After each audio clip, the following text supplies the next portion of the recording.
Well, what really happened to Malaysian Airlines Flight MH370? 10 years ago, Malaysian Airlines Flight 370 disappeared on radar March 8th, 2014, while flying from Kuala Lumpur International Airport in Malaysia to its planned destination in Beijing. Of course, it never arrived.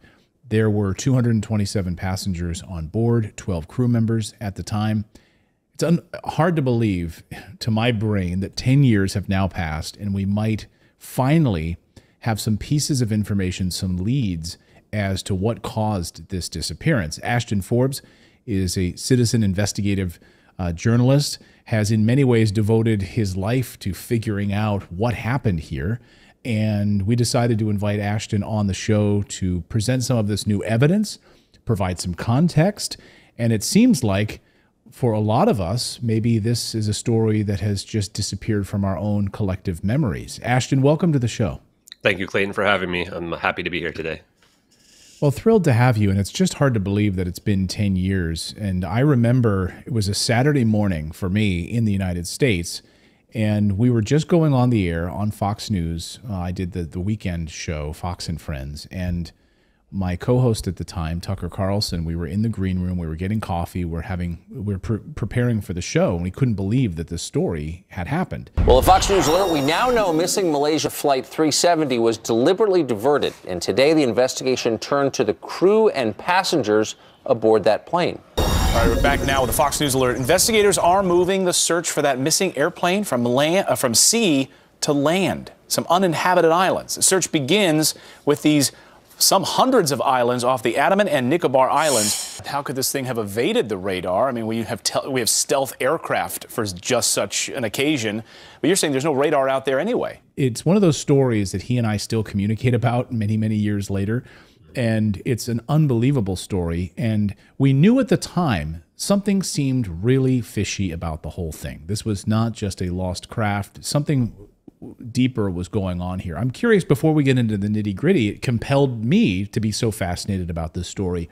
What compelled you about this story to really dive so deeply into this? I think I had a similar experience that you did 10 years ago. I've always been interested in plane incidents in general because I've had a fear of flying my whole life, even though I've done it a lot for my job. And the MH370 situation was very unusual. You could tell right away there was a lot of obfuscation over what was happening. When a plane goes missing, you would think that the information would be made publicly available right off the bat, especially if there was a chance there might be people on a raft somewhere in the middle of the ocean looking for help and rescue.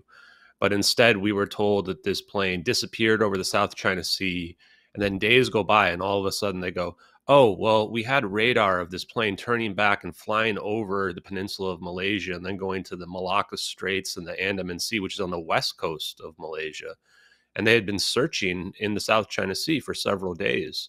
So I thought this was very unusual. I remember vividly how no one really knew exactly where this plane disappeared, that if it crashed, where did it crash? And then people criticized the Malaysian government heavily for their choices that they were making in terms of potentially doing the wrong things, not sending up jets to track the plane, the lack of information that was coming out. The families of the victims were all freaking out. Some of them were getting arrested. They were screaming in the press conferences because they knew something was wrong. They knew they were being lied to out there. So I was never comfortable with the narrative and story that had come out. Eventually, this pilot suicide narrative began to form about 4 or 5 days after the plane disappeared. They said that this plane went to the Nicobar Islands, Andaman Sea, and then took a sharp turn in the South Indian Ocean and flew for 5 or 6 hours to the South Indian Ocean, and then supposedly crashed down there. Now, the problem I always had was, even before I saw the MH370 videos, was that the United States government had to know more about what happened to this plane than they were leading on, because we are the most powerful nation on Earth. We've got surveillance apparatus in the sky, in the oceans, radar apparatus. It just didn't quite add up to me. So that's how I kind of got curious about the situation in general. What organization would have been NORAD, which would have known the precise location of this craft, that the United States government would have known specifically about that? I remember at the time interviewing experts who said, we would have known where these craft were at all times, monitoring these things around the world. So is that the organization that would have been responsible? So I've learned more about our surveillance apparatus than I ever thought I would in my entire life. We have a satellite system called SBIRS, the Space-Based Infrared System. People have actually been talking about it pretty recently now as well. We uncovered everything there was to know about this system produced by Lockheed Martin. It's essentially scanning the globe all the time. They've got 6 or 7 Hubble Space Telescopes in geosynchronous orbit, constantly scanning the Earth, as well as they've incorporated mid-Earth orbit and low Earth orbit satellites into this constellation. This is not as simple as like the movie Enemy of the State, where you're just looking down through satellites anymore. They have capability to scan basically the entire planet and relay that information to ground-based computers, which can then produce what we've deduced to be like a Google video playback, Google Earth video playback type situation that they have capability for, which essentially means that there's no privacy at all anymore. Now, the National Reconnaissance Office and the National Geospatial Agency would be the ones that are primarily in charge of this system. But we've also found stuff like the SOSA system, that Titan sub that popped down over in the Atlantic Ocean near the Titanic.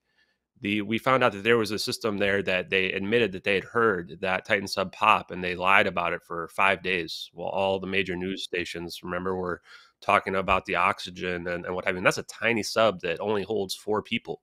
We're talking about a plane the size of a city block that holds up to 300 people crashing into the ocean. That system should have heard Malaysian Airlines Flight 370 crash. And there was acoustic systems as well in Diego Garcia and one off the coast of Australia that should have also heard it. But then we also found out about the radar systems. So not only should 4 different countries have seen this plane on radar, Thailand, Indonesia, India, and the Nicobar Islands, as well as Australia's Jahren system, which is a very advanced radar system. They all should have seen it. But then there's also 3 military bases at minimum that should have seen it. There's a Coco Islands signals intelligence base that the plane would have flown right past. Diego Garcia military base and Pine Gap, which is another American base in Australia. Both have been reported to have radar capabilities that could have tracked the plane from takeoff to supposedly crashing. So to me, this is just absolute proof that the United States government knows whatever happened in this plane, they know for sure. So let's rewind it a little bit here. What is the official narrative? Again, we still don't know what caused the disappearance, at least officially, right? You could go on Wikipedia, which is an awful website, but the official Wikipedia entry, right, is sets out a certain narrative. Can you just give our audience at a high level where we currently stand with like what the official record of this crash or disappearance is? Yeah, the official report is actually they don't know what happened to this plane. And I don't think a lot of people realize that, because the narrative that's become the prevailing narrative is this idea of a suicidal pilot. Now, the problem with the suicidal pilot narrative is there's actually no evidence whatsoever for a suicidal pilot. The officials... Where did that come from? Where did that come? I remember talking about this, the idea that there was radio back and forth and him saying something like, goodbye. Good night, MH370. People have tried to warp that to say that he was under stress, but if you listen to it, there's no stress in his voice in that. The officials have ruled it out. We traced it back to actually, I believe it was a New York Post article by Jeff Wise, which is interesting because he's also the guy who was featured on the Netflix documentary where he was vilifying Blaine Gibson, the guy who supposedly found some pieces of the plane in Africa. And this narrative, after he posted it out there, got legs. People started running with it. But I don't think people realize that everybody has ruled that out. The officials have ruled that out. The wife supported him. The coworkers supported him. People think that there was this simulator data that was found. FBI has ruled that out. Experts that actually I don't even agree with in general have ruled out the simulator data. It turns out that was just MH370 from Kuala Lumpur to Jeddah.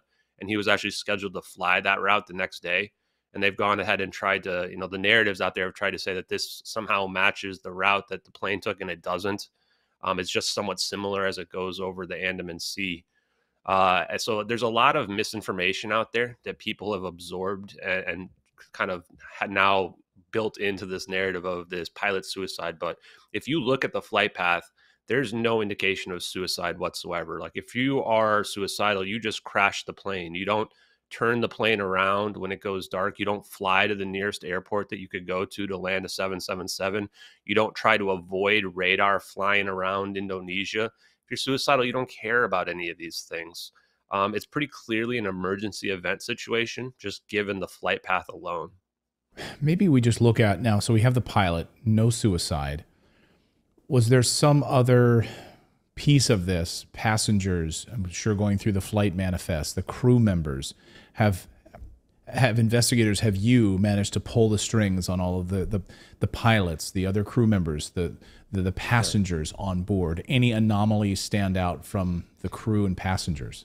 And there are, actually. So there's two different factors that I think are certainly at play here. One is that there was two fake passengers using stolen passports that changed their identity to look more like the people that they stole the passports from, or they bought the passports from. They were Iranian. The story that's out there is that they were refugees that were trying to get to Amsterdam by somehow flying from Kuala Lumpur to Beijing. None of it really makes any sense. This was admitted to for about a day or two and then brushed under the rug, and they never looked back at it ever again. If you have a situation where a plane is flying rogue and we don't know what happened to it, suspects number 1 and 2 should be the two fake people running on fake passports on the plane. It blows my mind that this was just ignored. And then we also have 20 Freescale Semiconductor employees on board this plane, which is way too many. And these were important engineers and scientists that were on board this plane from Freescale Semiconductors. Company gets sold the next year to NXP Semiconductors. They were connected to U.S. Aerospace and Defense. We found a 2005 National Security Agency report on the commercial emergence of room temperature superconductive microchips, and Freescale Semiconductors is listed 9 times through it.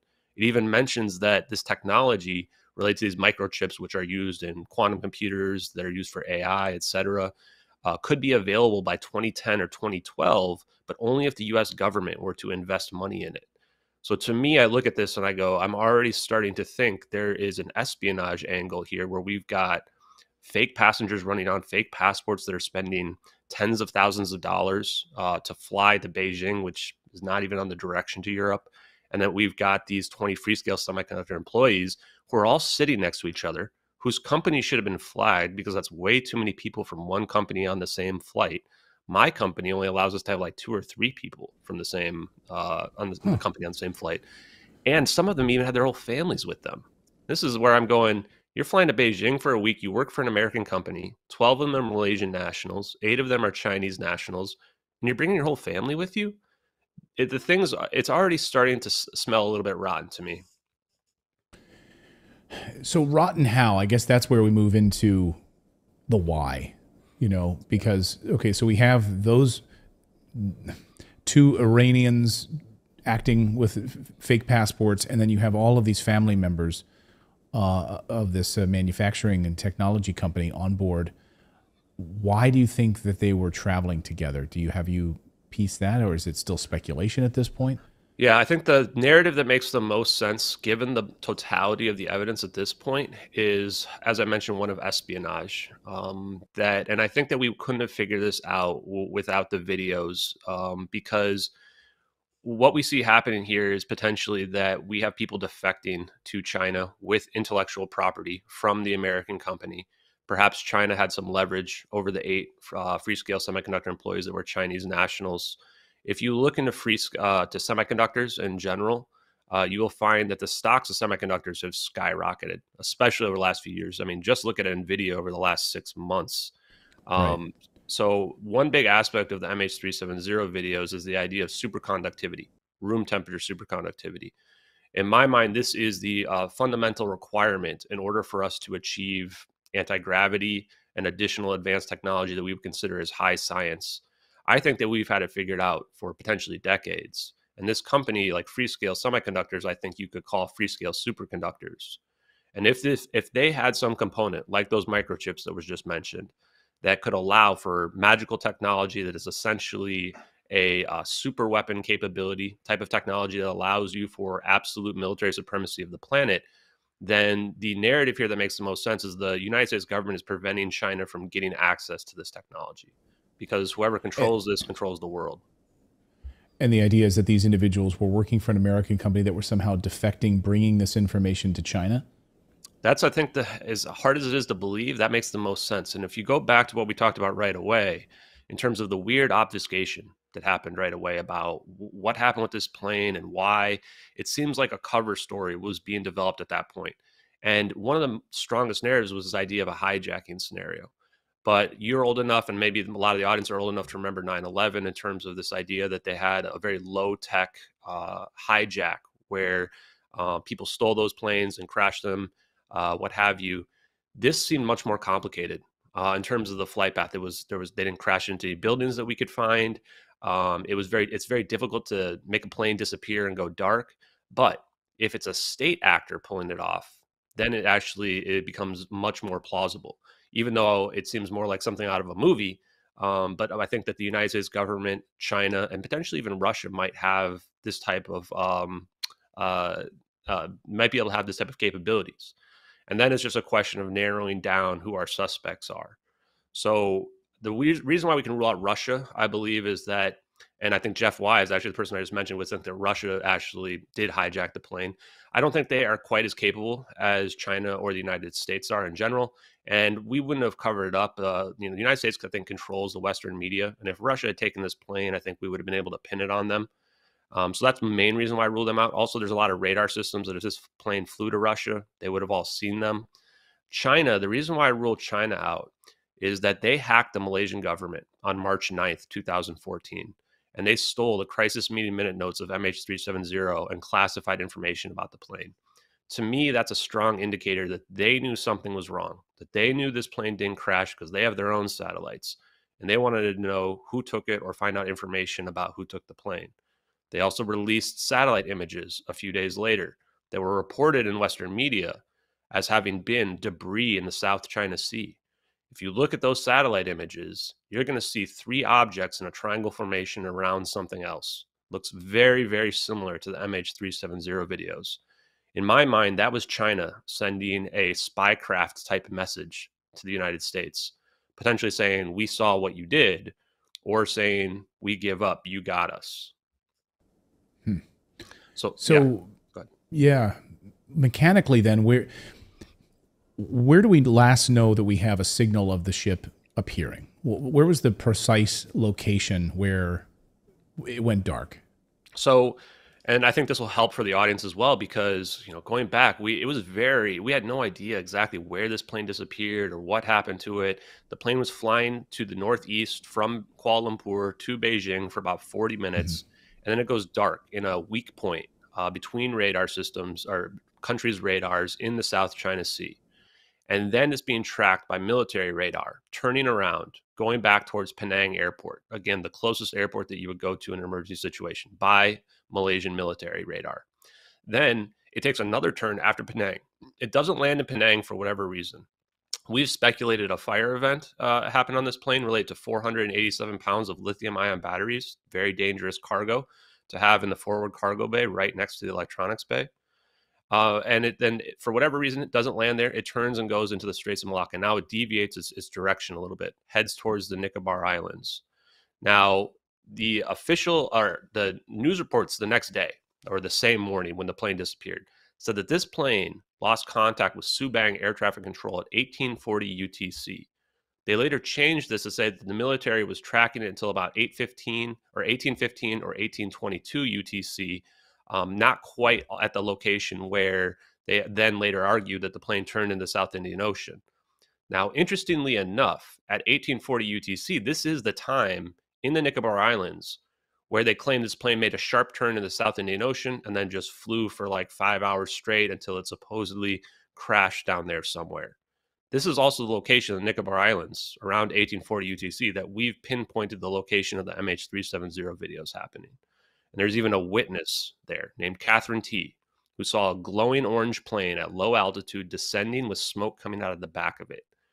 And we were able to determine from this that the glowing orange plane was because of bromine, which is a halogen gas from a chemical reaction of the Halon 1301 fire extinguishing devices that would have been permeating throughout the plane, putting out the fire in the cargo bay for a little bit over an hour. This is also corroborated by a Chinese-only Mayday call that was intercepted from the Thailand embassy that was supposedly from MH370 of the plane disintegrating and attempting an emergency landing. So we have corroboration from a Mayday call that was only reported by China. We have a witness who was in a boat who saw the plane in the location where the plane supposedly turned in the South Indian Ocean. And we have two videos also corroborating the same event. So that precise location again is where all of these things converge, is over the Nicobar Islands? And the way we know this is there's actually coordinates in the MH370 satellite video. In the bottom left, you can see that it says NROL 22, which is the first National Reconnaissance Office launch of the SBIRS system in 2006. The coordinates change when the perspective of the video changes. And this tells us a couple things. It tells us that we're not looking directly through a satellite. Because if we're looking through a satellite and the satellite's moving, those coordinates would be moving in real time as well. But they only move when the person moves the video screen around. Now, this is going to be consistent with if you were using like some type of Google Maps, Google Earth type situation. We were able to map that out and graph it out. And I initially had assumed that maybe there was a minus sign in front of it, in which case it would have put it in the South Indian Ocean. But when we graphed it out, we found that if it was in the South Indian Ocean, the plane would have been going north into the east. And that was impossible because in both videos, the plane is turning left. And if you're going north into the east, you'd be turning right. So we were able to determine that this coordinates, the plane must be flying south into the east in the videos, and the location must be the Nicobar Islands at the same location where Catherine T saw the plane. So now if we have that location where we last saw the plane, do we have any debris that was recovered, that's been authenticated, that this may have crashed near the Nicobar Islands? Yeah, so there is the best debris that would argue for the Nicobar Islands location is actually a B777 fire suppression device that washes up in the Maldives that looks like a little bomb, but if you look at it and compare it to the fire suppression devices in a B777, it's exactly the same. It's a circular metal device with tubes coming out of it. And the only way it could have washed up in the Maldives is if it was empty. If it was full, it would have sank. And this was reported on as a bomb, and the Malaysian Minister of Defense went ahead and just ignored it, said they're not going to, it's not from the plane, it's not relevant or anything like that. There was also a bunch of islanders on another island in the Maldives that saw the plane in the early morning hours flying towards the direction of Diego Garcia military base. From the relative, the other debris that's been found, a lot of people say, well, they claim to have found some debris. They found a tiny, tiny amount of debris in Africa, 2,000 to 3,000 miles away from the supposed crash site. Florence DeChangi, one of the original investigators, very smart lady, I've been in contact with her. She went on Ross Coulhart's Reality Check podcast yesterday, actually. And she said that she had done the math on the flaperon alone. And that flaperon would have had to drift 7 to 10 miles per day in a straight line in order to get to the Reunion Islands. They did some modeling, which if you have lived through COVID, you know that modeling is complete nonsense. And the first model they did of the debris drift analysis didn't put the debris anywhere near Africa. And so then they did a new one. And then they said, oh, okay, yeah, now this can explain how the flaperon could get there. But nothing can explain how a piece of engine cowling from a Rolls-Royce engine showed up in South Africa. This debris should have washed up in Australia. They have the plane supposedly based on these satellite pings that they've used. Most of the experts believe these satellite pings are accurate and that we know where the plane crashed. But we searched everywhere above and below water along the 7th arc and found nothing, not one piece of debris. If that location was correct, there should have been debris washing up in Australia, and it can't possibly explain how this supposed debris washed up in Africa. So then I think we can clearly say we have no evidence that it crashed. Is that safe to say? I think that you could argue that there's not enough debris to prove that the plane crashed. We also found another plane that was purchased by GA Telesis in October of 2013. It's essentially an exact replica of the plane that was scrapped 10 years or more too early, and that the flaperon was actually not connected with a unique serial number. The unique serial plate was actually missing off of the flaperon. So instead, they broke apart the flaperon and looked for part numbers, and they found a partial part serial number match. Now, I would argue that if you've got replicas of the plane out there also purchased from Malaysian Airlines, then those part numbers could be from another plane. However, the scenario that we've presented with this high technology and MH370 videos is the idea that this plane had some type of superluminal event happen. Star Trek warp drive, if you want to think of it as that. So that this plane moves from the Nicobar Islands somewhere over near the Maldives, and then at that point flies south towards Diego Garcia.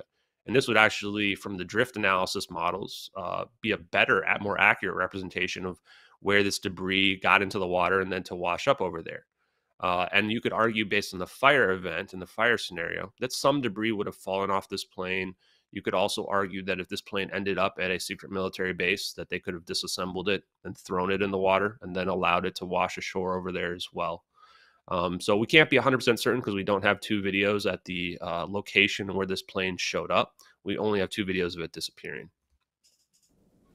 Two videos of it disappearing. So what do you think happened to the plane? Because now we have new videos that have emerged that have been causing quite a bit of controversy. Can you take me through that and just give me, your assessment as to what do you think happened based on the people that were on board this craft and now these new videos that have emerged? Yeah, and I want to be fair as well to the skeptics and the debunkers out there as well and say that there have been several debunk attempts at these videos. And if people don't want to believe the videos to be real, it doesn't bother me at all. There has been a stock effect that actually I think has even convinced people like Joe Rogan and Jeremy Corbell of supposedly the zap. Now, the problem with this stock effect is that they've had to manipulate the stock effect in multiple aspects in order to get it to come close to matching even a single frame from the drone video that we see. And what's a stock effect for? Yeah, what is a stock effect for our audience? Stock effects are when you are doing visual effects and you want to save yourself some time from having to produce something from scratch. Use a stock effect and you insert it into your video creation. For example, this was done in the Killing Time video game, where the stock effect was put in exactly as it is. This was used in an Attack on Titan anime commercial, and it was also used in the movie Starship Troopers. And in none of those did they manipulate the stock effect in any way. And then supposedly in these videos, the debunkers have claimed that they have manipulated the color, reshaped it, resized it, adjusted various contrasts, etc. And that to me doesn't make any sense regarding how visual effects works. But I think it's the situation where people just have such a hard time believing that something like this could be possible that they're willing to believe any alternative explanation that doesn't have to kind of make them reevaluate their worldview. Now, the other big debunk that's out there is this cloud picture. So people have argued that this cloud picture has the clouds in it that match the satellite video, and that this proves that it must be fake in general. Now, the problem with this is that even before that cloud picture showed up, we already proved that the clouds were moving and evolving. Each frame of reference in the satellite video is only a few seconds long. So the clouds aren't moving significantly, but they're moving a little bit. They kind of evolve. You can see the edges kind of grow or shorten. We can see the first orb puncture a hole through one of the clouds. But the most important aspect that rules out a cloud picture is that when the zap happens in the satellite video, it actually accurately illuminates the clouds in 3 dimensions in the foreground and in the background. For this type of accurate illumination, you would have to build a full 3D rendered environment. You cannot use a 2D visual effect for that. So whether or not I'm just presenting the evidence for people that can come up with their own opinions on it. And later as well, I'll present the strongest evidence for why the videos are authentic. But I just want people to understand that, yes, there are some debunk attempts out there. I've refuted all of them. And then what I think happened to the plane is I think that this was an espionage event where the United States government was set up potentially the batteries to burn. They might have even detonated them at the specific location, knowing that they do have a predictable burn rate, that it's not going to take down the airplane right away, to cause a diversion of the airplane to go from the South China Sea at the location where Mike McKay sees a plane on fire from the oil rig. 9 witnesses along the coast hear loud noises the same moment Mike McKay sees the plane on fire when it first goes dark. I think that battery could have damaged the electronics bay and caused it to go dark. I also think the operatives on board the plane, those Iranians, could have been related to the United States military or covert operation. They could have been involved in some type of pseudo hijacking event. And the plane turns around 10 minutes later when it's turning towards Penang, the location where the pilot would go to in an emergency event. You have another B777 pilot that hears communication from the plane. Supposedly there was also a tango call reported by Florence DeChangi that would indicate like a hijacking event that may have happened. And there's 8 fishermen at the same time, 10 minutes later, that see the plane flying unusually low. 8 different fishermen off the coast of Thailand and Malaysia. And this would be consistent with the idea that there was a fire and the pilot was depressurizing the plane, but not to asphyxiate the passengers, instead to give them enough oxygen, because the fire suppression devices take the oxygen out of the plane. So you need to depressurize the plane to get more oxygen into the plane and fly low enough so that there's enough oxygen for people to be able to breathe. because I don't know if people know this, but the passenger oxygen mask only lasts for about 20 minutes, 30 minutes at the most. So the plane is most likely being diverted to the rendezvous location where the assets would be prepared to perform what we see in the MH370 videos in the Nicobar Islands. I think you could also argue, like some have said, Dan Hanley as well as Field McConnell, that potentially there is a remote control capability of the plane. The French father was told that the Americans know exactly what happened to the plane, that there was 2 AWACS in the area. And those AWACS are these large radar planes that can supposedly hack other craft and even potentially take control of them. The capability is called the Boeing Uninterruptible Autopilot. So I think that there's a good chance that that happened at least at some point during this flight path. And it may have happened after this plane reappears somewhere over the Maldives to fly it to our remote military base in Diego Garcia. So you believe it was a hijacking event, an espionage hijacking event, that with a diversionary use of fire, like catching these batteries that were on board on fire. So it was a slow burn, so it would be diverted. And then when it lands, the United States government can swoop in, take whatever classified top secret information that was about to be shared and take it ourselves. Do you think it ever got to that point? Yeah, that's the hard part. People always ask me, well, what happened to the passengers? And I think that the event we see in the MH370 videos, in the drone video, it is a cold endothermic event. So it's all black. Endothermic event means an absorption of energy. This is not an explosion that we're seeing in this video, which would indicate so this that video, actually, can you be precise and walk us through what we're seeing in this video, where it came from and how we have this? So in our drone video, we have an MQ-1C Gray Eagle. You can see the body of the drone, and we can tell this is either an MQ-1C Gray Eagle or an MQ-9 Reaper. MQ-1C Gray Eagle has images that you can find in Google image search that shows aerial surveillance cameras underneath the wings. And that's the same perspective that we see in the video. We can see this in a blue hue, or a rainbow palette, as it's being called. So it's more of like a traditional thermal view, slightly different than what we've seen from those forward-looking infrared cameras. This is a software setting in the Raytheon cameras that is available, and this may be the default settings as opposed to the black and white that we've seen from the DoD Navy videos that were declassified in 2017. Now we're watching a Boeing 777-200 that's an exact overlay of Malaysian Airlines Flight 370, which indicates that we are actually looking at Malaysian Airlines in the video. And we see it making a hard left turn. We see it descending in the videos. We can tell that we are looking at cumulus clouds. These cumulus clouds only form at low altitudes. We checked the weather pattern for that day, and within 15 minutes of when we think these videos happen, the weather actually had low altitude cumulus clouds in the Nicobar Islands as well. The plane is actually maxing out the capabilities of a 777-200 wall and descent, wall turning at roughly 150 to 250 miles per hour. This would be very difficult to fake. In fact, there was somebody who posted on social media claiming to be a VFX artist from the movie Top Gun Maverick that said that scaling down planes like this and getting it to be accurate to the capabilities of the plane is some of the hardest things to pull off. Now, what we see, both videos actually are in perfect synchronization. We have a satellite video looking from one angle, and then we have a drone video looking horizontally from a completely different angle, from the opposite side. And in the drone video, we can see these orbs begin to circle around the plane.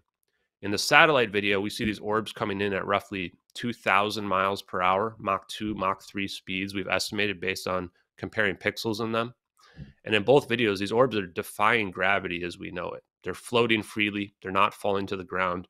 But in the drone video, we see some very unusual details. We can see in the drone video that there's a black line. It looks like it's behind the orbs, but it's actually in front of the orbs, pulling them forward like they're running on train tracks. So there seems to be two different anti-gravitational effects at play here.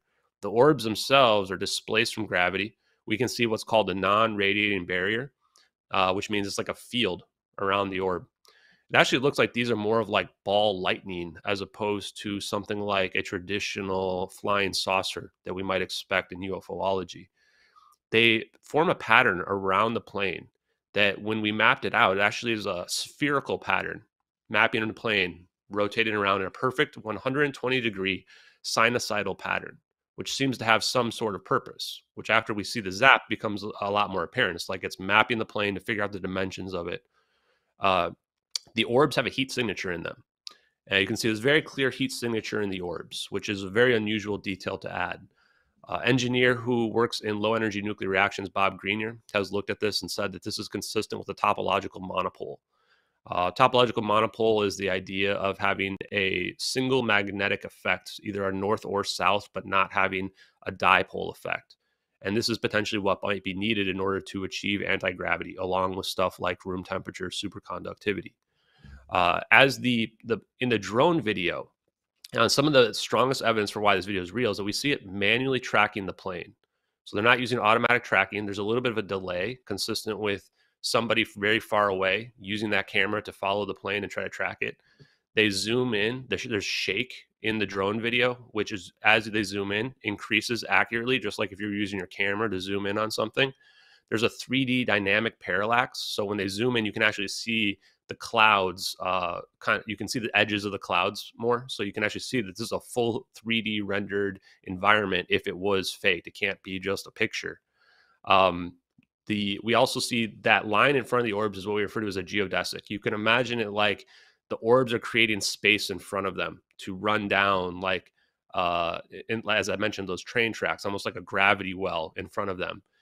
We believe, after talking to Salvatore Pais, who has some patents out there that are advanced technology patents, that this could be produced by a laser effect using a high frequency, some type of high frequency vibrational effect that can essentially break through the fabric of reality as we see it, to create this geodesic, kind of bending or opening up space in front of them. And then right before the zap, we see one of the strongest details is we see the orbs reorient. And they actually, in both videos, we see a synchronized event. In the drone video, we see the orbs reorient where the heat signature kind of disappears for a second and then comes back. And then the orbs seem to be in a very specific position. At the same time, in the satellite video, we see the orbs spinning rotation slow down a little bit. And then all of a sudden, the orbs converge on the plane. And Bob Grenier has argued when they're converging on the plane, they're amplifying their energy. And talking to Salvatore Pais, he said that we can amplify energy to such a degree that we can break through the Schwinger limit, which is what we need to be able to do to break through the permittivity of free space itself, to break through what we would see as our reality to the underlying framework of the universe itself. And then we see this cold, dark event open up and encapsulate the plane. And within 3 frames, a fraction of a second, the plane goes from being there to not being there anymore. You can actually see the tail of the plane in one frame, the very first frame of the dark endothermic event opening up. You can still see it sticking out of the back. And it looks like the plane's been pulled backwards a little bit. Now, I talked to Dave Rossi, who is a DoD contractor and engineer himself, and he argued the idea that there might be a 4th orb, because you have to have some direction, some steering wheel for this mechanism, and that there might be an entanglement effect where 3 orbs have been entangled to a 4th orb. And you can stretch them out any 2 different locations. And then when we see our event go off, now all of a sudden the plane goes from being over here with the 3 orbs to being over here where the 4th orb is, as some sort of steering wheel or direction of travel. And it might be getting pulled backwards. And this is speculative, of course, but if it were being pulled backwards, since the plane was going to the east, it would be getting pulled backwards somewhere over to the west, which is where the Maldives are. So this is, I think, the best, in my mind. And one additional detail that I forgot to mention is there's a heat signature in the belly of the plane as well that morphs accurately, at least what I would expect from heat potentially pouring out of the plane. And it's in the location where the AC exhaust ports are near the landing gear. And since we've speculated as a fire event, especially if the fire was in the forward cargo bays, the smoke would have been pouring through the air conditioning system in the airplane. And it would have been getting pumped out through those AC exhaust ports. And in this situation as well, we've got, the fire event that we speculated, we've got that Mayday call, we've got the video showing hot smoke coming out of the back of this plane as well. And then we've got our witness on the ground, Catherine T., who saw dark smoke. So to me, I think that this is a huge amount of evidence that if these videos aren't real, why do they tell a story of the plane that's matched by more evidence than anybody else's story to date, any expert or what have you? The only thing that we've had to rule out for these videos to be real and this event to be the true event of the plane is these satellite pings after the location in the Nicobar Islands. And if you look at those Inmarsat satellite pings, I've looked at the raw data myself, it amounts to 10 rows on an Excel spreadsheet. And the weirdest part is that if you look at everything up until the Nicobar Islands, from when the plane took off, it's hundreds of rows of data. And you get to that part, and it's just 10 rows of data for 5 hours. What does that mean? So just lack of pinging back to the satellites and therefore not entering into the spreadsheets then? Well, this is where it gets very bizarre, because I've interacted with pretty much all of the original experts, including several people in the independent group, Victor Ilanello, as well as Mike Exner, and they just keep telling me it's normal. But the story that they present makes no sense. They argue that the ACAR system was turned off at 1707 UTC, which is 13 minutes before the plane went dark. But then we have full data from 1707 all the way up to 1840 UTC. And then at 1840 UTC, which the next ping is 1941 UTC through 2313 UTC, again, about 5 hours, we just have 10 rows of data. And there's a pattern in that data. And they try to argue that something changed, but I can't figure out what that might be in terms of why there would be this difference here. In my mind, if the system was turned off at 1707, the discrepancies should begin at 1707. They shouldn't begin at 1840 UTC. We looked into the SATCOMs. All of the SATCOM systems that exist out there all have 0-day vulnerabilities and exploits. They're all easily hackable. In fact, you probably only have to change one value in these systems in order to get people to believe that a plane went in a different direction than it actually did. For example, to convince people that it went south instead of going to the west. But the strongest evidence why those pings are not true is that we found nothing in the location where those pings supposedly say that the plane went into the South Indian Ocean. We didn't find one piece of debris down there. We found no black boxes. We had no acoustic detections, no radar detections, no witnesses, despite the fact that it's on an active shipping route.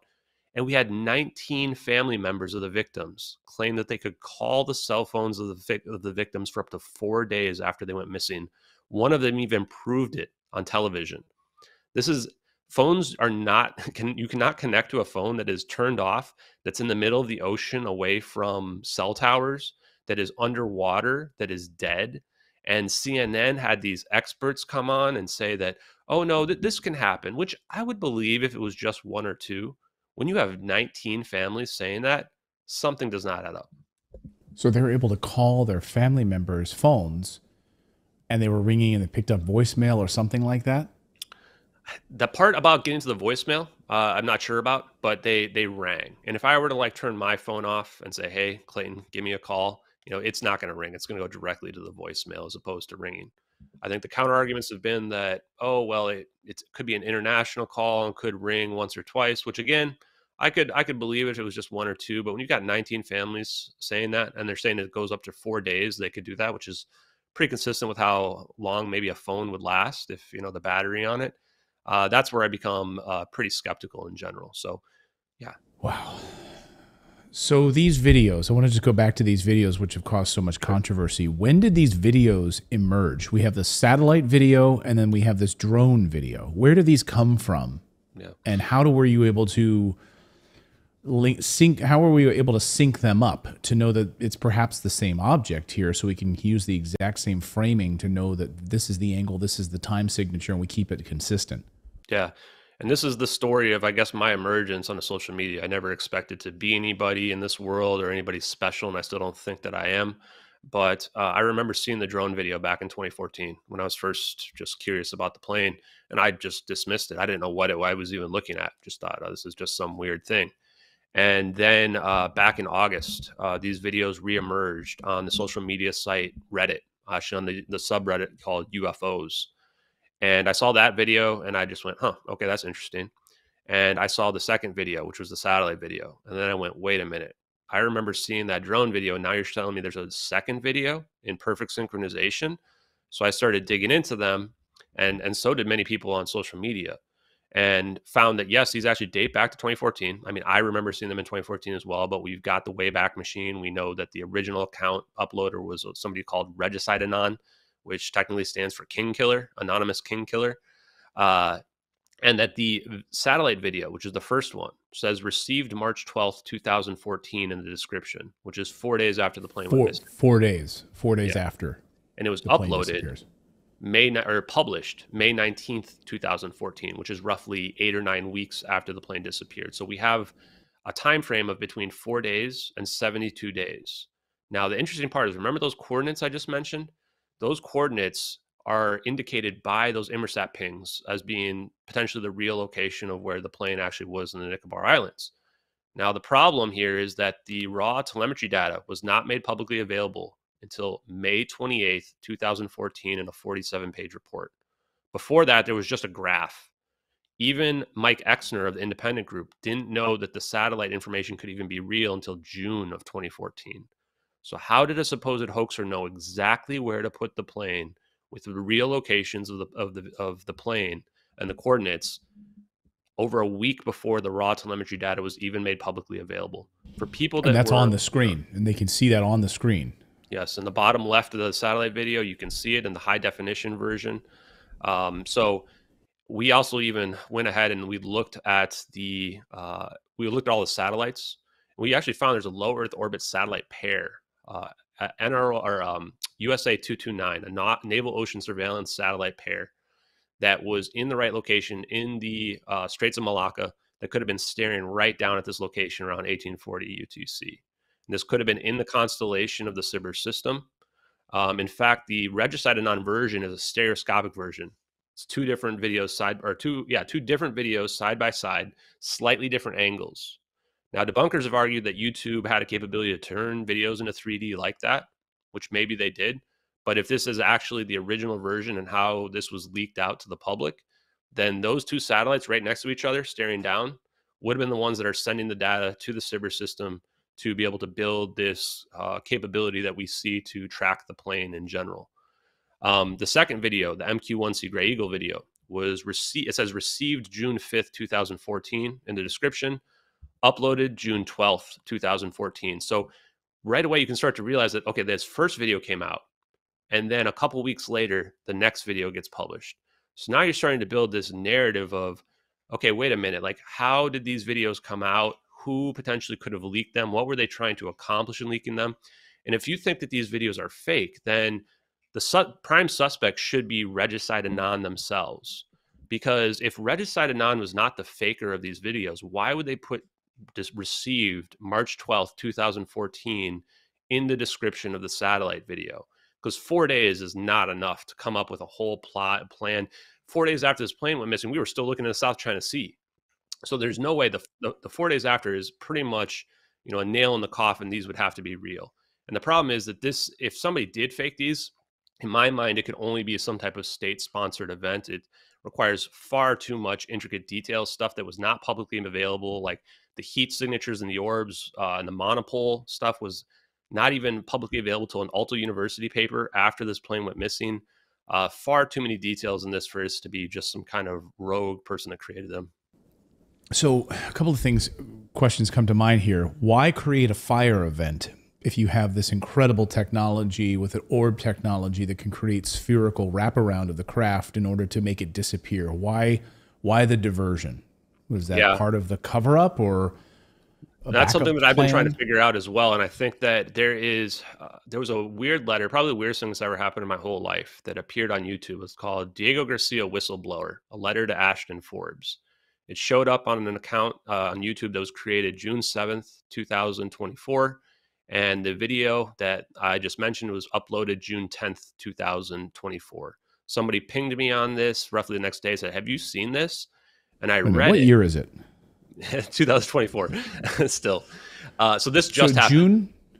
Or sorry, January. Sorry, January. I apologize. January, okay. Yeah, so this just happened a couple months ago. Maybe I'm talking to you from the future, and now my mind is being blown on so many levels. I don't know. Okay, so January of 2024, a YouTube video shows up on a channel addressed to you, like an open letter to you. Open letter, 11 minutes long. And up until that point, I had presented this idea that the United States government was saving this plane from an emergency fire event. Because at this plane, if it tried to land in the ocean where Catherine T saw it, it's going to rip apart in the ocean. Everybody's going to die. It's 2 a.m. It's pitch black out. This is not going to be a Sully Sullenberger situation. Landing in the ocean is not like landing in the Hudson River. And there were some aspects of it that still bothered me. The idea of those fake Iranian passengers, The idea that, I mean, would we actually save a plane in this scenario? Would we deploy that technology? Like maybe if there's a VIP on board. But we knew that the Freescale semiconductor scientists were the motive for this. And that letter actually kind of opened my mind a little bit more to the espionage events, which is, it argues that this is a show of force. This is a message to the Chinese government. And in fact, Joseph P. Farrell found a video interview that he did on March 20th, I want to say, 2014, where he actually argued the same thing. He had deduced that this could be a message from an either non-human intelligence or from just another government that was out there. Now, the reason why he had ruled out the United States there was that he didn't see what the motive could be related to those Freescale semiconductor employees. I think that if he were to go back, he would realize that that's it. But the letter essentially argues that this was a show of force, that we were set to fire to show them that their plans were burning up, literally and metaphorically, that we knew that they were defecting months in advance and hatched this counter plan, and that we phased the plane out. We wanted China to see it, going back to those satellite images that they posted, so that they knew who's your daddy, and that they knew that their plan would fall apart. And you might argue, well, why would China hide this? Why wouldn't China say something? I think there's two answers to that. One, nobody would believe them. You go ahead and say the United States orbed the plane, somewhere else and stole it. No one's going to believe using some advanced UFO technology or something like that. Yeah. This is the highest levels. Yeah, go ahead. Yeah. No, I was going to say, I mean, these are technologies that are kept very close to the vest.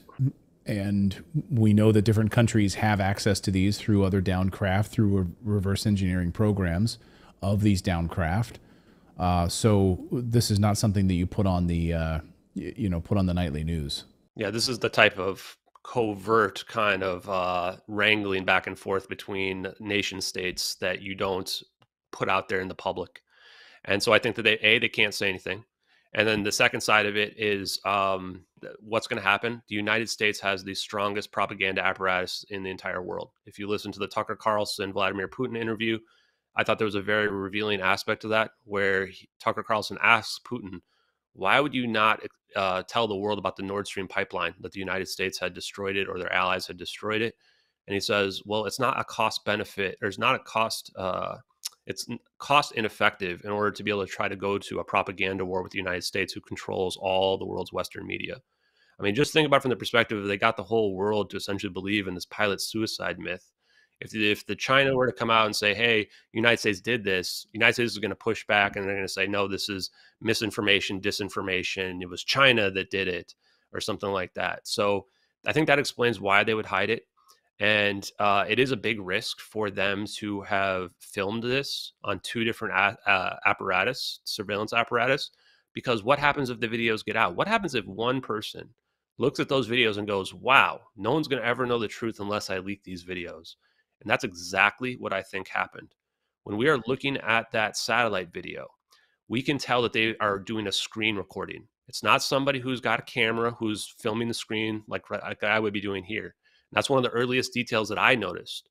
And so when the sleuths on social media found out that this was a Citrix session logged into a database because of the mouse is at 24 frames per second that we see in the satellite video, and it comes off the top right of the screen and goes off to the bottom left of the screen, indicating they're looking at a much larger field of view, but they're cropped it down, removing the drone so that we wouldn't see that, removing other information from it. That's when I went, holy crap. This was a U.S. military personnel who was recording this on a screen recording. They knew they were going to get caught. They have logs for Citrix sessions logging into databases like this. And they leaked this to the world, potentially because they knew the United States would never find it. And I was sitting there one day in October, and I was going, wait a minute. I've got like a psychological profile for the person who would have leaked this. It would have to be a U.S. military personnel. They would be a patriot, most likely, that wants to tell the world. They removed the HUD data and all this other sensitive information. They leaked the first video, thinking that maybe the world will pick up on that first video, and they don't even need to leak the second one. And then when we ignore that, they drop the second videos in perfect synchronization. Now you've got absolute proof. We've got coordinates. We've got two different videos. So I started Googling, looking up people. It took me about 2 weeks, because it's really hard to find some of this information that goes back, especially 7 or 8 years or more. And then I run across Lieutenant Commander Edward C. Lynn. I am 99.999% sure this is the guy right away. Every single thing. I've got my spider senses just going off. Signals intelligence all over every single news article about him. The strange case of Lieutenant Commander Edward C. Lin, completely redacted information, charged with espionage, but there's no evidence he exchanged any information with anyone from China. And that was unusual to me because if you think about the person that would have leaked this, the United States government would have assumed that they're trying to help China out, especially if it's an espionage event. But then if they find out that there's no evidence of that because it was just somebody who was trying to tell the world the truth, now it gets really awkward. He was actually a Taiwanese national who had been naturalized into the United States, a guy that we trusted with our military or nuclear weapons. So this was a guy that by all accounts was a patriot. But the circumstantial evidence is extremely damning. He was assigned to the VPU-2 Wizards, a secret spy plane program, in February of 2014, right before the plane disappeared. His lawyer is on the record saying that the investigation into him began April 2nd, 2014, the next month after the plane disappeared. And that's when I went, oh boy, like this is a very narrow window of time, but there's more. It was actually the defense lawyer argued that the classified information in question is available on the internet, which if it's not these videos, why were they trying to get him in life in prison for espionage? And later on, ended up forcing him to a plea deal. And in the plea deal, just for disseminating classified information, he got a 9-year sentence, which is, huge compared to what other people for similar offenses have gotten. Most people with that kind of offense, they get like a slap on the wrist or like a year. They actually had to have people testify as to what he did, why it was so damaging. He was also caught with flight manifests that include search and rescue code names, which to me, this evidence piled together says this must be the guy. So I FOIA'd the FBI and NCIS. FBI wouldn't give me anything. They said it's privacy related. NCIS rejected my FOIA in total. I had the head of legal for FOIA respond back and sign the document saying it's to be kept secret in the interest of national defense or foreign policy. Now, to me, I think what we're looking at here is Lockheed Martin technology. I think that we've figured out anti-gravity. I don't know if we reverse engineered it or we dug something up and figured it out, or if we've figured this out going all the way back to the Manhattan Project and the Philadelphia experiment. But I think we've got this technology. I think that's our technology. And I think that Edward C. Lin might not even have known. I think that he might have thought it was UFOs and thought, oh, I'm not hurting anybody by leaking this information to his Taiwanese friends who are allies with us against China, and that they pushed it onto the internet. Regis Anon gets a hold of it. Then once it's on the internet, that's too late. It's out there now. And so they had to obfuscate the charges against Edward C. Lin because people would have figured out that he has to be tied to MH370 somehow. So they throw a prostitution charge on there. For what reason? You're trying to throw him in prison for life for espionage? You're going to throw a prostitution charge out there? Yeah, you do that to just they do that all the time to like just discredit people. Like, yeah. And the defense argued that. The defense actually argued that the military was playing games with the media to try to obfuscate it. His family put out a website saying that this guy is a good guy and that what's happening to him is unfair and cruel. And I absolutely think that it is. So to me, a lot of people have heroes in the UFO disclosure realm. David Grush, Commander Fravor, Lou Elizondo, etc. To me, Edward C. Lin is the hero because being a hero, it requires sacrifice. And that's what he did is he broke his NDA. He broke his oath to get that information out to the world, and he paid the price. He went to prison. He ended up getting 6 total years after they shaved off 3 years from his sentence for working with the FBI and NCIS. I think they convinced him that, hey, man, this wasn't UFOs. This was our secret technology. You just showed China. You just showed Russia. If we could figure this out from a social media account, then China and Russia's intelligence apparatus, I hope they figure it out. If they haven't figured it out, then they have no chance against us. Wow, you're blowing my mind. You're blowing my mind. Will he be able to speak, do you think? I mean, he's still in prison at this point? And so this is a story I haven't told very much, but I reached out to him. We were able to find some of his contact information. One thing that I thought was very interesting is we found his Facebook profile, and he was friends with General Flynn on Facebook. General Flynn actually follows me on Twitter as well right now, who, whatever you think of General Flynn, I think that he is a truthful person and somebody is a patriot who wants what's the best for this country. And he was the director of the Defense Intelligence Agency, which he would be in the know for some pretty big secrets that are out there in general. And I think that there are warring factions in the government that want this information out and some that don't want the information out. I don't think that anybody really expected the disclosure to come from an espionage event where we potentially stole a plane, because the legal implications are huge. But I called Edward Seelin. I found a phone number. It rang. Somebody picked up and hung up right away, which I thought, okay, bingo. This is good. This is his phone number, because he doesn't want to go to voicemail. He, doesn't want to talk about it. He has a plea deal, which potentially, if he talks about these videos, he would go back to prison. And in fact, they may have convinced him that doing this was wrong, and he just won't ever want to talk about it no matter what anymore, especially because we ignored the videos for 10 years and he went to prison and paid this huge price for it. So I don't want anybody to go after him. I don't want anybody to bother him. I sent him text messages telling them that he is my hero, because he is. I hope that one day I get to meet him in person. And I told him that I would use all my following, my funds, everything that I have to protect him if necessary. If he wants to, I would hope that he would become a whistleblower so that he could go to maybe AARO, although I have no faith in them whatsoever. I've actually reported to have whistleblower to protection. Yeah, yes. The AARO program where he could. Yeah, we would need Biden, which won't happen, or Trump to pardon him, I think, in order for him to be able to safely come out. And even then, I'm not sure that he would, because I do think that he's a patriot in general. I got in touch with his lawyers, or I called his lawyer, the law firm related to the case, and I ended up speaking to a clerk for like an hour and a half, told her everything about it. She followed me on Twitter after that. And then I got a weird email from them that was there was this law back in October about whistleblowers, and it, I think, related to UFO stuff. And they sent me a seminar from the week before talking about the implications of that law on people that had been court-martialed. And I thought, oh, is that a message they're sending to me? Because I basically wanted them to send me some kind of message. And then they sent me one other email that I think was somewhat unrelated a few weeks later. And that's all I ever heard from them. Never heard back from them.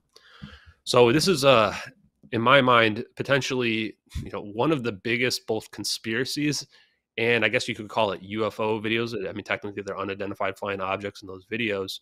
And that's why I reported this case to the AARO myself. I actually spoke to an AARO officer who I don't want to name because they asked me not to. And I'm still actually waiting some follow-up on that, because I told them, yes, I'm not a firsthand witness, but I've seen videos that make me a secondhand witness, and I gave them verifiable information. I said that I think Lockheed Martin has this technology. I said that you can verify that's an MQ-1C Gray Eagle drone video from an aerial surveillance package. I said you can verify that satellite video is potentially from our SBIRS system that has a ground-based computer system that produces it. I said you can talk to Edward Seelin and figure out what is it that he leaked. We looked at his appeals, and the appeal penal codes are consistent with video evidence that he potentially leaked. And then there's one other additional aspect, which I don't feel super comfortable talking about, but I'm going to do it anyway, is that I had somebody reach out to me through another contact that was found on social media that claimed that they showed these videos, or they had a friend who was a nephew of a general, and that nephew showed the videos to the general, and that the general took those videos very seriously, didn't laugh them off, didn't potentially think that they were VFX. And so I got in touch with them. They said, the only thing I have that was holding them up from talking to me is, do you think the videos are real? And I was just laughing, because I'm the guy on social media telling the world these videos are real. And this was way back in September and October. And I say, okay, what's the general's name? Joseph F. Dunford. And I go, okay, never heard of him. Look him up. Well, he was the commander of the International Security Forces from Afghanistan in 2013 and 2014. He potentially could have been the guy who would have been the highest ranking military member for this operation if it was a U.S. military operation in that area. And what happened after that? He got promoted to the highest ranking military officer in the entire United States. He was reported to the President, Joint Chiefs of Staff, and the Secretary of Defense until 2019 for 4 years under Trump. And then after that, I said, okay, well, what's he doing after that? Well, now he's on the board of directors at Lockheed Martin. So I just think that if you look at it from my perspective, all this, as just a normal guy, that I would have probably never believed any of this a year ago. All of this information, the videos, the witnesses, the evidence, all stacking up, the generals involved, the military people. If these videos are fake, how is all of this stuff out there? How does all this stuff line up in a way that says that these videos are real? And how do I have people like Salvatore Pais asking me to create a podcast so that I can talk to him about his patents, about the science. This is a guy who's an active Navy engineer who, in my opinion, has seen this technology firsthand. That's how he came up with the patents. His point of putting those patents out was so that people couldn't profit off of them, so that corporate greed couldn't take control and, sell them for super high value when it could help humanity. That's where the people who are on, I think, the side that I'm on of disclosure, getting the information out there, is that we want to help humanity. Now, the flip side of this is this technology is not just rainbows and unicorns. There's a very dark side to this technology. This can be turned into a weapon. And I'm not talking about nuclear weapons. This is beyond hypersonics as well. This is the type of weapon that could destroy the entire planet with a push of a button. And I think that that's the scary side of it, is that if you think about the greater picture here, in terms of this type of technology being real, is this the explanation for the Fermi paradox? Is this why we don't see civilizations everywhere? Because this is a discovery. Unification theory of quantum field theory and general relativity. How do you make the very small act like the very large, which is what we need to be able to teleport an object, warp speed an object. That if anybody who figures this out, any advanced civilization, potentially destroys themselves. The letter to me argues that if two warring factions got control of this technology, the world wouldn't last a day. And this is what I would ask you, Clayton, and anybody else who's out there, is that if you knew that this type of technology could be the end of the world, would you hide it or would you disclose it? I think for so many people, they would absolutely hide it. They would keep it totally hidden, and they would use it as a cudgel in the way that we use nuclear weapons as a cudgel, as some sort of a deterrent. You know that we have this technology, and you can't do anything about it. They're not going to release this information, and they would keep it absolutely quiet. And just to think, I often think about how powerful it would be if we knew that we had 0-point energy available, and where people are slaving away, driving 2 and 3 hours in cars on a regular basis, or oil and gas, and we're so reliant on that, or the healthcare side of the advancements that we could have to cure cancer and remove tumors with the blink of an eye, using these technologies that we know exist, and firsthand accounts of individuals who've seen these technologies in action, but we're not allowed to have them. Like we have to remain in medieval times while they're operating on a whole other level. Yeah, there's two different aspects of that I want to hit on here. Is that again, I've spoken to Dave Rossi, who is a DoD contractor and engineer as well, and I went on Tim Pool with him as well. I've interviewed him twice, once with Salvatore Pais. And I think that he and I see eye to eye in terms of how is this information kept secret? The answer is really, really easily. And you've got engineers that are going into labs, special access programs, signing NDAs when they go in, having their phones taken away so they can't be used. They see technology as essentially magic. And then they have to go out and get in their car, their gas-powered car, see the pollution, see all the poverty, everything around them, and go, how do you reconcile these two things in their head? You have to have staff psychologists on hand so that people don't drive themselves nuts.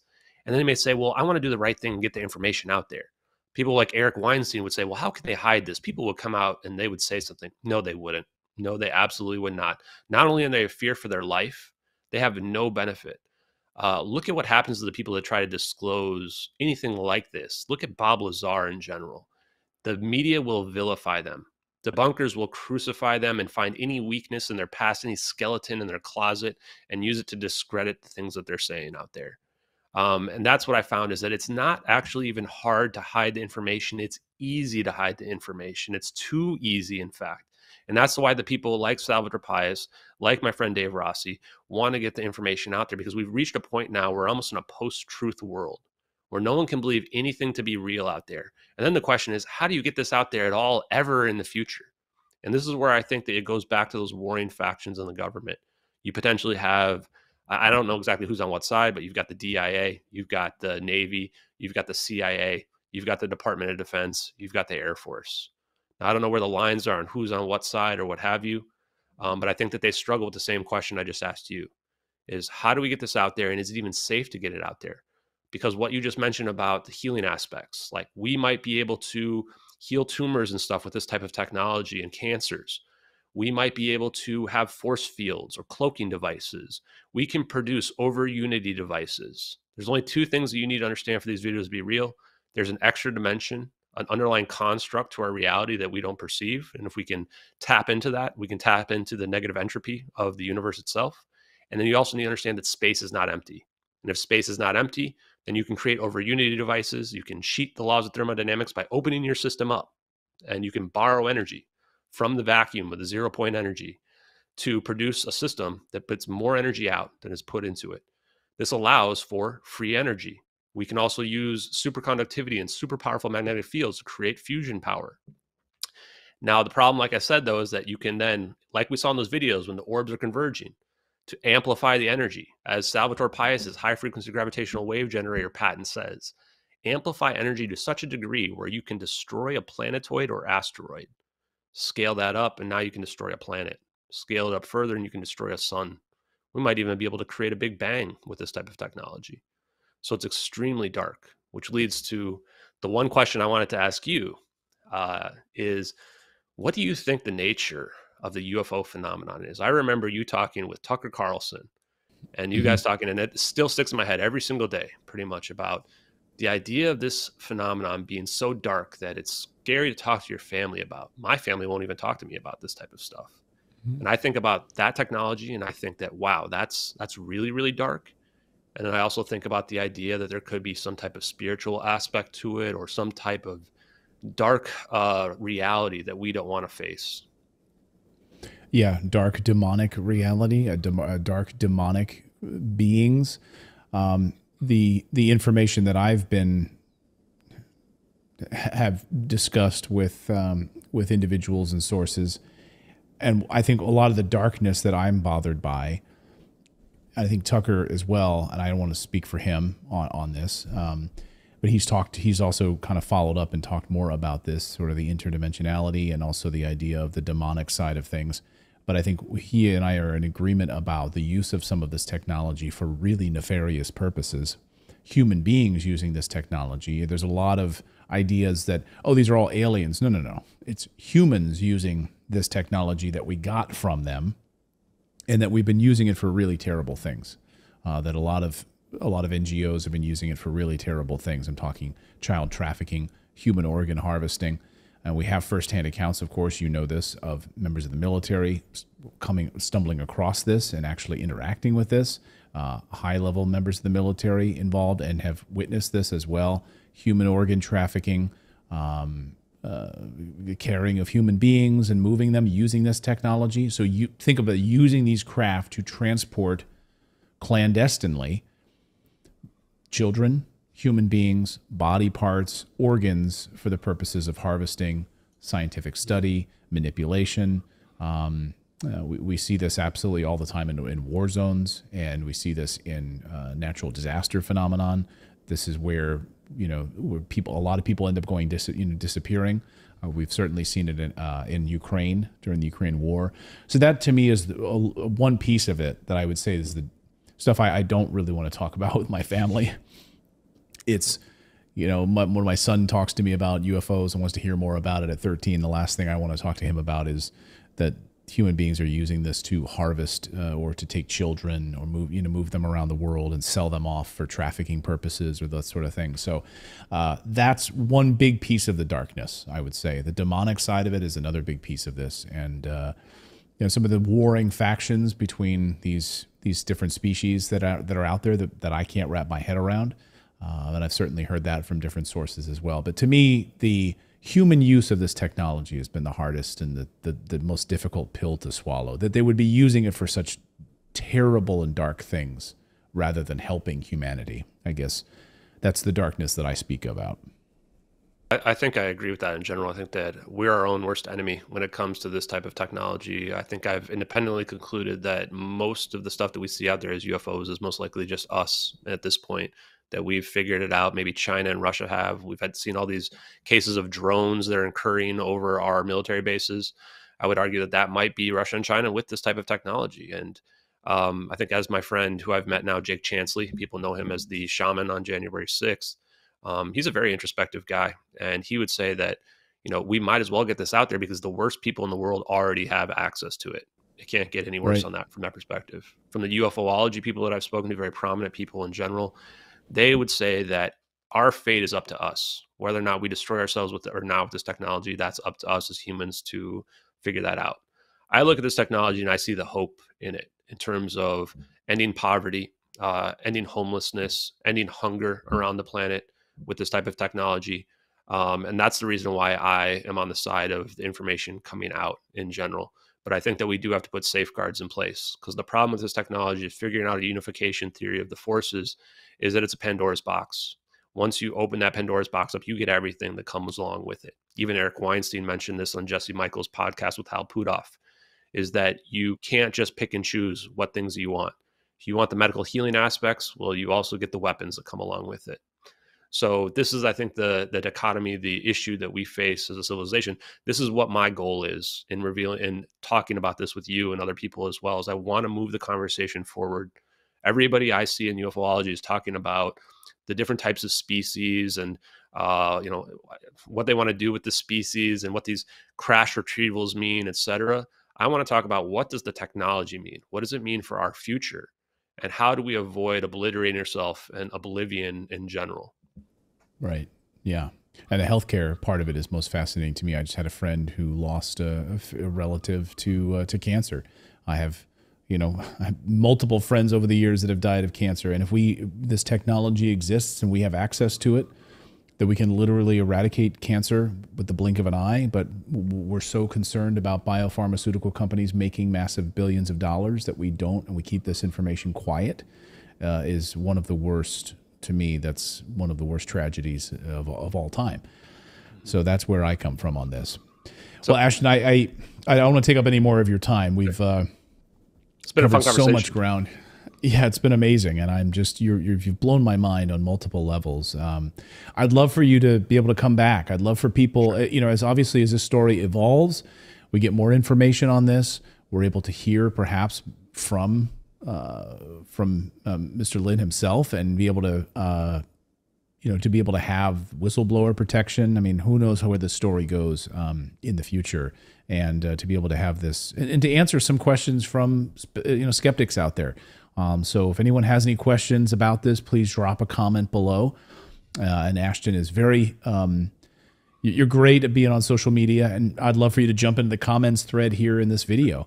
And to be able to communicate with individuals if they have any questions about it. So I'll let you just get you out of here on this, Ashton. Where do you hope the story goes from here? What's the next step in this story for you? Yeah, so for me, I've been very transparent about what my plan is. And my plan here is to make this information self-evident. I don't think that the government or the media mainstream media can ever talk about this, because the more if they were to ever talk about it, people are going to start to figure out that the stories out there don't make any sense, and that as hard as this is to believe, people will start to wake up to that. And there's going to be a huge amount of liability related to it. So my goal, and I think I've already accomplished it to some degree, has been to get this story out there into the zeitgeist, so that when people talk about MH370, they talk about that guy that talked about those videos and all the evidence regarding those videos that are out there.